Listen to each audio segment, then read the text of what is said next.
This morning, we're learning about a surprising comeback for a controversial food ingredient. The seasoning known as MSG. It used to be widespread, but fell out of favor over perceived health concerns. Now research tells us many of those concerns are unfounded, and the fears may be rooted in xenophobia rather than science. CBS correspondent Michael George spoke with two chefs who cook with MSG about what they say are misconceptions, and they also have some clever ways that it's being used today. At this Arlington, Virginia takeout restaurant, Lucky Danger, Chef Tim Ma's secret ingredient isn't really a secret. MSG, it's very little. It's a seasoning with a controversial history. Many Americans grew up hearing it's unhealthy or even dangerous to consume. But now some, like Ma, are challenging that idea. I will say, I think every dish has it in there. We actually sit it here on the wok station because it is the last component of every dish that goes out. Dishes like Kung Pao chicken and dumplings. Ma was born into a family of immigrants with a legacy of Chinese cuisine. His parents started Bamboo Garden in Arkansas, and his uncle's restaurant, Paul Ma's China Kitchen, was featured in a Smithsonian exhibit on Chinese food in America. Being a cook or being a chef was very easy for them to fall into and a way for them to make a living. But Ma's family never used MSG.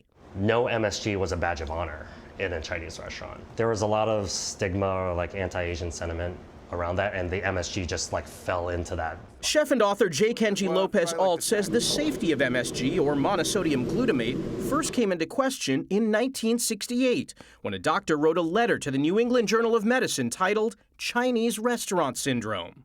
This wasn't a published study. It was a letter written to the journal by a doctor saying, hey, I've noticed when I go to Chinese restaurants and eat MSG-rich foods, I get these certain symptoms. After others reported similar symptoms, an MSG backlash began. Some critics targeted Chinese restaurant owners at a time when anti-Asian sentiment was high. The Chicago Tribune even ran this headline. The whole idea has some racist undertones as well, because Chinese restaurants had a reputation for being sort of low-quality food or dirtier food. Some people still claim to experience symptoms such as headaches or drowsiness after eating foods containing MSG.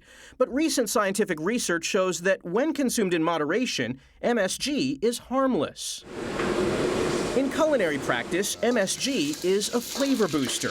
We all know the tastes salty, bitter, sweet, and sour. MSG triggers the fifth taste, umami, a sort of savoriness or meatiness. While MSG is often associated with Asian cuisine, it's long been an ingredient in American foods, from Campbell's soups and Heinz ketchup to KFC and Chick-fil-A. You never hear somebody say, I have Doritos syndrome or KFC syndrome. You don't hear about it as like a specific term the way Chinese restaurant syndrome is. The ingredient is now seeing a comeback, even in some unusual ways. All right, so this first one's just going to be our regular. Lopez-Alt showed us how MSG can be used in cocktails. He set up this taste test. Oh, this is different. I'm going to guess that this is the one with MSG in it. Correct. I get that savory flavor you were talking about. Back at Lucky Danger, Ma's slogan is American Chinese by a Chinese American.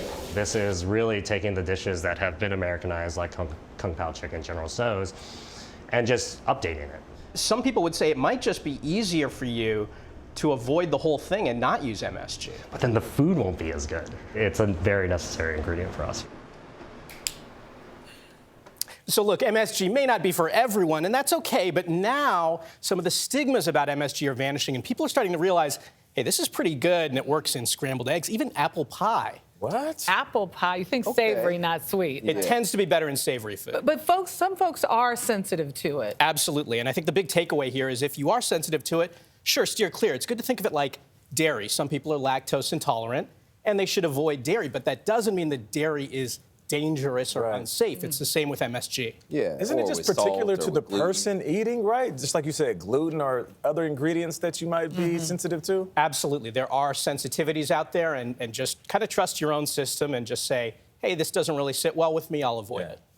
Well, if it's in Chick-fil-A, it's good enough for me. And Doritos, too. Absolutely. Michael George, thank you for educating us on MSG. We Sure. appreciate that. Well,